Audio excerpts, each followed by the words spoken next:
એકવાર એક વ્યક્તિ તેનાલી રામની ઘરે ગયો અને કહ્યું કે તે તેનો દૂરનો સંબંધી છે જે તેના ગામમાંથી આવ્યો છે. તેનાલી રામ તેને ઓળખી ન શક્યા, છતાં પણ તેને થોડાક સમય માટે તેના ઘરમાં રહેવાની રજા આપી. તેને એ વાતનો જરા પણ અહેસાસ ન હતો કે તે આવનારો વ્યક્તિ પાડોશી રાજ્યમાંથી આવેલ ગુપ્તચર છે, જે રાજા કૃષ્ણદેવ રાયની હત્યાના ઉદ્દેશથી અહીંયા આવ્યો છે. થોડાક દિવસ પછી તેનાલી રામને રાજ્યમાંથી બીજે બહાર જવાનું થયું.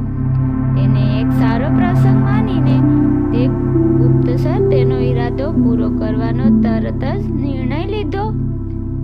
તેને તેનાલી રામની પત્નીના અક્ષરમાં એક પત્ર રાજાને લખી તેને પહોંચાડી દીધો. પત્રમાં લખ્યું હતું, મારી ઘરે તરત આવો, હું બીમાર છું. મારા પતિ નગરની બહાર ગયા છે, મને સારવારની જરૂર છે. જ્યારે આ સમાચાર રાજાને મળ્યા, રાજા તરત જ તેનાલી રામના ઘરમાં ગયા. ગુપ્તચરને તેના પર હુમલો કર્યો, પણ રાજાએ ખુદને બચાવી લીધા અને ગુપ્તચરને પકડી લીધો. જ્યારે તેનાલી રાજ્યમાં આવ્યો તો તેને દરબારમાં બોલાવવામાં આવ્યો.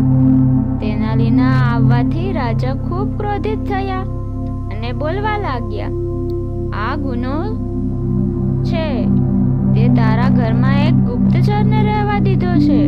તે ગુપ્તચર મારી જ હત્યા કરવા માંગતો હતો. તે અપરાધને ધ્યાનમાં લઈને તને મૃત્યુદંડ આપવામાં આવશે. હવે તું મને બતાવ કે તું કેવા પ્રકારનું મોત માંગે છે. તેનાલીએ રાજાની બધી વાત સાંભળી અને કહ્યું, રાજા, હું મારા ગળપણમાં મરવા માંગુ છું.